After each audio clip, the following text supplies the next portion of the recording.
Bismillahi walhamdulillahi assalatu wassalamu ala rasulillah ma ba'd rabbi shrah li sadri wa yassir li amri wahlul 'uqdatam min lisani yafqahu qawli. Today, in this class, we are going through six surahs. We are done with one. Now we are going ahead with the second one for today, which is Surah Al Humazah. This is lesson number 234. This surah has nine ayahs. Quickly going through the introduction, it is believed to be revealed in Makkah.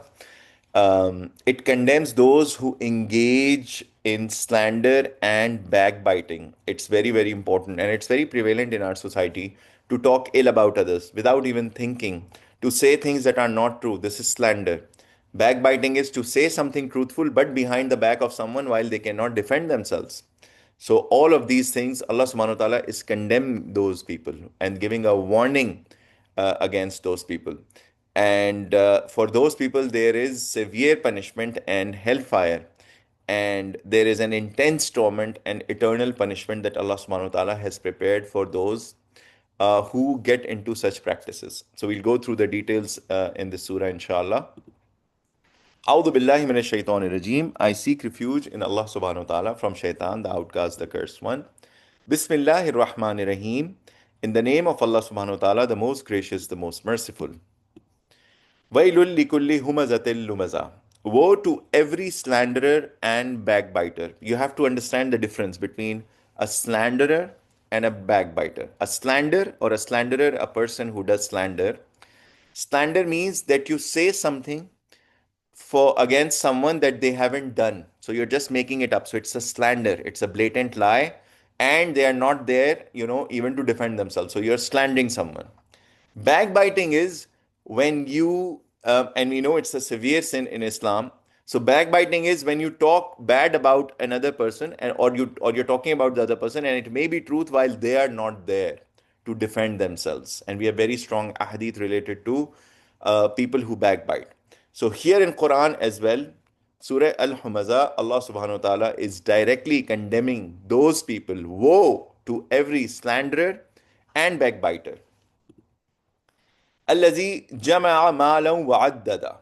The one who collects wealth and counts it. So a person who is so much immersed into collecting wealth and power for himself in this world. And he keeps on counting it. He's obsessed with it. He cannot think about anything else other than wealth of this world because he feels that that will give him a tremendous power. So one thing is that yes, you can earn well, and you can help others with it if there is access, and you can spend it to your family, to your parents, to your neighbors, for the poor people and the needies, and those people who are travelers. So you can help everybody else, and you can thank and pray to Allah subhanahu wa ta'ala for barakah in your rizq. So that's important. But the other type is those people who just want to collect wealth. They do corruption, they do everything, they take bribes, they give bribes. They just want to collect wealth and they keep on counting it as if that wealth will do what we will see in the next ayah. Yahsabu anna malahu akhlada. Thinking that this wealth will make him immortal, as if he will possess a lot of power, as if he will not die eventually. So this brings arrogance to those people. They keep on getting wealth and they feel like, oh, we are so rich, we are so powerful, we can do whatever, nobody can control us. And now, we are so powerful, we will pay our way through. We can bribe here and we can bribe there and we can do even more corruption, we can get even more wealth. And they get into this bad cycle, vicious cycle of collecting wealth, counting it, and thinking as if they have become immortal and as if they will never die and as if they will never be held accountable. So, who are the people whom we are learning about? Number one, the slanderers, the backbiters, and those people who collect wealth and keep counting it, that makes them think that they are immortal. So, what is it that Allah subhanahu wa ta'ala has prepared for them? Kalla layubazanna fil hutama. Nay, he will be surely thrown into the crusher. So hutama is a very strong word. And what is it? وَمَا أَدْرَاكَ مَا الْحُتَمَةُ.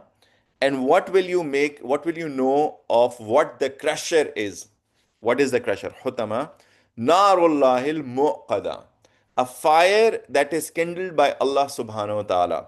And it's a special type of fire. It's not a normal fire. So it will crush people. It will crush people. It is called the crusher.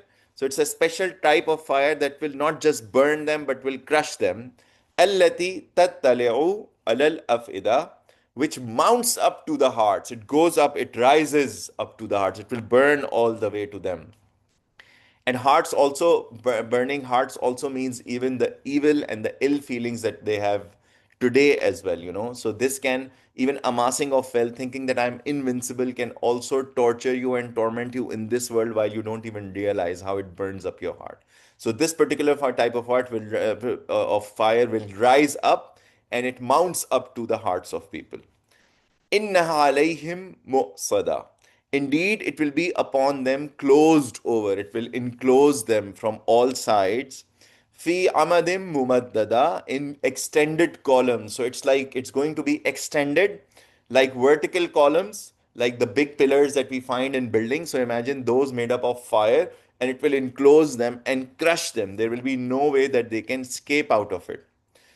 So this short surah um is specifically highlighting how the slanderer, the backbiter, and the person who just collects wealth for himself in this world, thinking that he has become immortal, how Allah subhanahu wa ta'ala will throw them into hellfire that will have extended columns. It will crush them. It will be a very crushing hellfire. It will rise up to their hearts. It will burn them from inside, and there will be no way of coming out of it. May Allah subhanahu wa ta'ala protect us from hellfire. Allahumma jinni minan nar. We should continue to pray this supplication in the morning and in the evening. And there's a sunnah of the Prophet where he used to recite Allahumma jinni minan nar 7 times in the morning after Fajr and 7 times after Maghrib prayer. We should also try to do that. May Allah subhanahu wa ta'ala protect us from hellfire. May Allah subhanahu wa ta'ala protect us from slandering others and backbiting. And you know, these things these days, it's very common. Social media, we take things, we forward without checking, without these things, we just, you know, move on. And there's a gossip, the term gossip also, you know, is something that excites people, and they take a lot of fun out of it. We should try to avoid it, as we have seen very strong words and condemnation coming from Allah subhanahu wa ta'ala directly to those people who do slander and who backbite others and who collect wealth and count it, thinking that they have become immortal. So there's a severe, severe punishment of hellfire that is waiting for them. May Allah subhanahu wa ta'ala protect us from the hellfire.